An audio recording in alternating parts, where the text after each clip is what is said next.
She played to win, directed traffic, hit every ball. Just so impressive, Kevin. They should have given her the trophy at the start. I mean, if they knew what was going to follow, it was just, I guess it was a dream performance that there's few and far between in your career. I spoke about it. Nobody anticipated that the conflict between Coco Gauff and Aryna Sabalenka would escalate to such an extent, especially not on a single remark.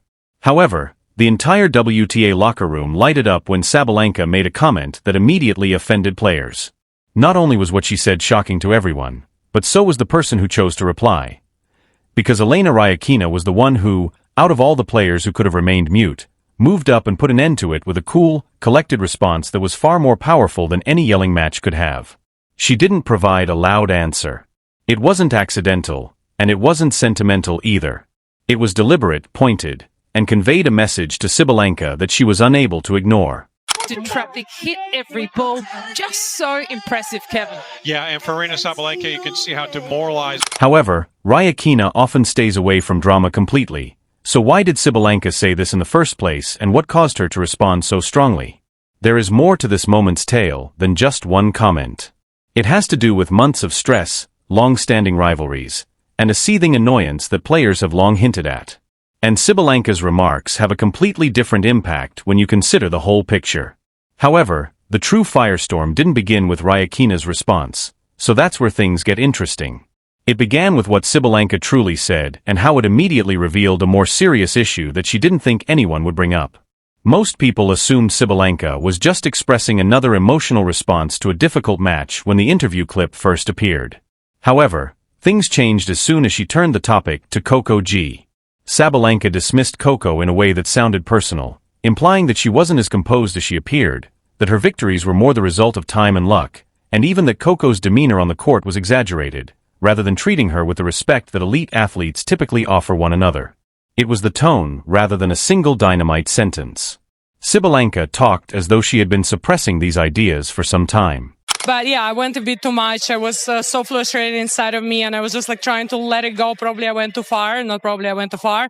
And then honestly, I think it was the right move for him to probably just let me be on my own. And I don't want to say the way I wanted to say, but he really upset me, and I was really really stressed and angry on him, and that really helped me to pull out such tennis. Fans quickly noticed how dismissive her voice sounded any time Coco's name was spoken as the tennis community repeated the video frame by frame.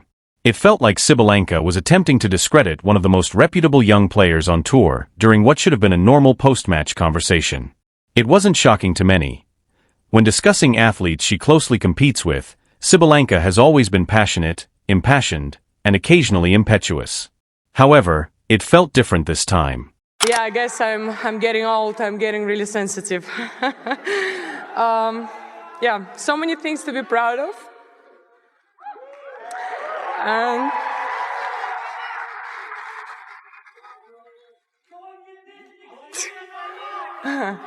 yeah, thank you guys. Despite her youth, Coco is highly regarded for her professionalism, poise, and maturity. It didn't feel like a competitive statement to take a dig at her. It was like a hint of jealousy. Because gamers are aware of everything, the comments spread more quickly than anyone anticipated. The whispers are audible to them. The strain is felt by them. Additionally, they are aware of when someone goes too far, and immediately after the video went viral, the first surprising reaction came from someone. A player who hardly ever gets engaged in drama, not a journalist or a fan. The events that followed demonstrated to everyone that Sabalenka's words would not be disregarded this time. Elena Rybakina was the first to take over, but not in the manner that anyone had anticipated. Elena Rybakina did not respond angrily or theatrically when she saw the video of Sabalenka's remarks. Her style isn't like that. She's one of the calmest people on tour, according to players that know her.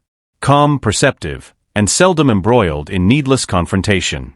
However, before she even spoke, her attitude conveyed all when she was questioned about the incident during a media scrum. Reporters could tell she wasn't impressed by the brief pause, small raised eyebrows, and quiet exhale. She gave a brief but direct response. She discussed how all players should be respected, particularly those who compete fairly and with maturity. She stressed that Coco has earned her success with diligence and self-control, adding that certain remarks don't represent reality. Everyone knew exactly who Rybakina was referring to even though she never said Sabalenka's name. T was the kind of remark that doesn't require categorization. It was an obvious message. Rybakina's characteristic is that she hardly ever speaks until she truly senses a problem. She doesn't actively seek to disparage anyone and isn't drawn to drama. People pay attention when she says something like this.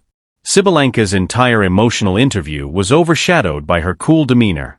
Even though Sabalenka occasionally forgets it, it felt like a subtle but stern reminder that there is a standard in the locker room. Fans were particularly impressed by her seeming indifference. There was only a clear, firm position that established a boundary, no raised voice, no annoyance, and no pettiness. It was the type of emotion that, precisely because it is controlled, impacts harder.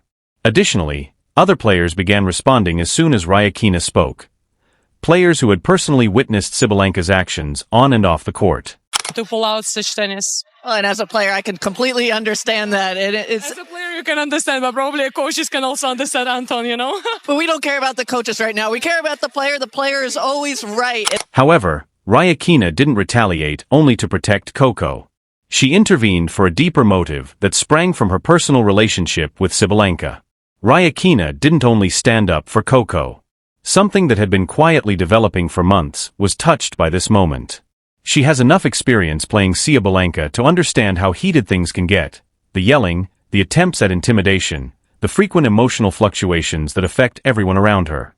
Rybakina pays notice and has seen Sabalenka cross lines in the past, particularly with younger players, but she isn't the kind to quarrel or get sucked into mayhem. Therefore, it felt familiar when Sabalenka attempted to minimize Coco's poise. Rybakina was reminded of previous games in which Sabalenka attempted similar strategies, such as raising her voice or building suspense to get inside someone's thoughts. Rybakina was not going to overlook the fact that she had witnessed that aspect of her up close. Not when it went after a player who is respectful of herself. Her response had nothing to do with theatrics. It has to do with establishing a benchmark. Although Rybakina didn't specifically call Sabalenka out, she made it apparent that this kind of behavior would no longer be tolerated. Others who had remained silent for months began to react as well as Rybakina spoke up. The atmosphere in the locker room quickly changed after Rybakina made her position known. Players who often keep their thoughts to themselves began discussing Sabalenka's remarks in whispers. Additionally, there was a feeling that people were sick of turning a blind eye for the first time in a long time. Some thought Sabalenka's comment regarding Coco went beyond simple disrespect. It fit within a pattern that they had all previously observed. Some players even implied that Sabalenka had previously attempted to discredit someone she was unable to dominate on the court. Because they had to live with Sabalenka's passion without ever speaking up in public, younger players in particular were relieved that someone like Rybakina had finally spoken up. Coaches also exchanged glances that conveyed more information than words. Many had previously worked with Sabalenka and were aware of how emotionally turbulent things could get. Coco's camp wasn't really happy behind the scenes either. Her team has always placed a high value on professionalism, so they were offended to hear Sabalenka suggest Coco's accomplishment wasn't merited. They remained composed, but they were undoubtedly aware of which players stood up for her and which ones remained silent. Rybakina inadvertently caused division with a few thoughtful sentences, players who were prepared to put up with Sabalenka's mayhem and those who valued respect. And once that gap appeared, it was obvious that this would not go away. Fans quickly became aware of everything and started analyzing every exchange, every facial expression, and every nuanced moment between these athletes. Nothing was missed by the fans. People began dissecting Sabalenka's tone and contrasting it with Rybakina's composed, direct reaction as soon as the video appeared on social media. Fans pointed up subtleties that even the broadcasters missed in comment threads, side-by-side edits, and slow-motion replays. When Coco's name was spoken, some noticed that Rybakina's countenance stiffened just enough to convey that she wasn't having it. Others drew attention to Sabalenka's nonverbal cues, such as her rapid eye rolls and the smirk that appeared when she discussed Coco's attitude. However, a brief video from the players' lounge was what truly drove the internet into frenzy. Sabalenka looked over as if waiting for eye contact that never materialized, but Rybakina continued to stroll by her with a neutral expression and a solid posture. Fans insisted that the film was Rybakina's subdued method of drawing a line, slowing it down frame by frame. The moment fit in nicely with everything else going on, whether or not they were reading too much into it. Comments on Reddit and Twitter were largely in Rybakina's favor. She was referred to as the calm queen, the defender of respect, and even clinical. Even Sabalenka's admirers attempted to defend her, but the tone of the initial remarks made things difficult. And the difference between the two players became even more apparent when the online response intensified. One is speaking with authority, while the other is responding emotionally. However, Rybakina didn't end with a straightforward response. She took the opportunity to emphasize two things that are very important to her: sportsmanship and respect. Reporters prodded Rybakina once again after the scandal erupted online in the hopes that she would feed the flames. Rather, she took the opposite action, but in a way that strengthened her argument. She calmly explained that all players, including younger ones like Coco, should be given credit for their efforts. Power and emotion aren't the only factors in tennis success, she stated. It's self-control, poise, and reverence for the game. Even though it was a straightforward message, it had significance coming from someone who hardly ever discusses drama. No one was directly reprimanded by Rybakina. She didn't specifically mention Sabalenka. She didn't have to. She subtly undermined Sabalenka's entire story by complimenting Coco's professionalism without bringing up the controversy. It was a little correction that demonstrates greater leadership than shouting ever could. Her uplifting the discourse rather than dragging it into the mud won her plaudits from her fans. In subsequent interviews, some players even nodded in agreement with Rybakina's message while feigning neutrality. She was obviously not merely standing up for Coco. She was standing up for the standards she thought the sport ought to follow. Ironically, her cool-headed reaction turned out to be more effective than any direct confrontation. By contrast, every phrase made Sabalenka's remarks seem even more petty. However, the consequences didn't stop there.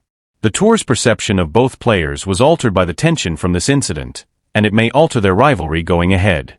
It was impossible to miss the shift between these players once things had finally calmed down. Sabalenka did not retract her remarks, but she also did not support them. Rather, any time Coco's name was mentioned, she kept things brief, which only increased the tension. She was obviously aware that the attention had turned on her and that the entire thing might be reopened with a single incorrect statement.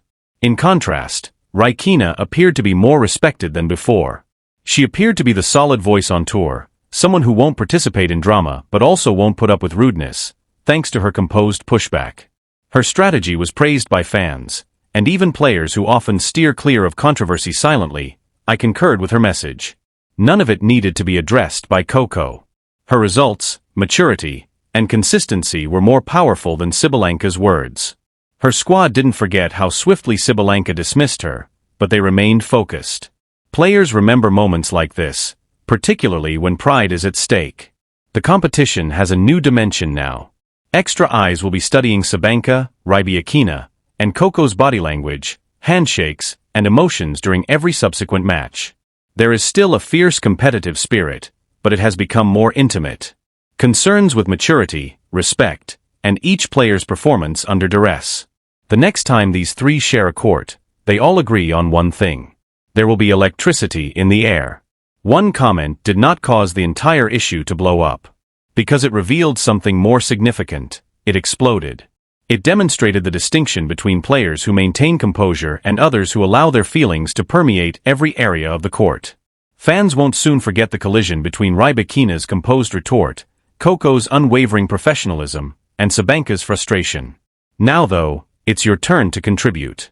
Do you believe Sabalenka's remarks were the result of impulsive annoyance, or did they accurately reflect her feelings towards Coco? Did Rybakina address it appropriately by maintaining a stern yet courteous demeanor? I'd want to hear your thoughts. Leave a comment with your ideas. Make sure to subscribe and use the like button if you like this analysis and would like to see more tales from the WTA world. That way, you won't miss any updates.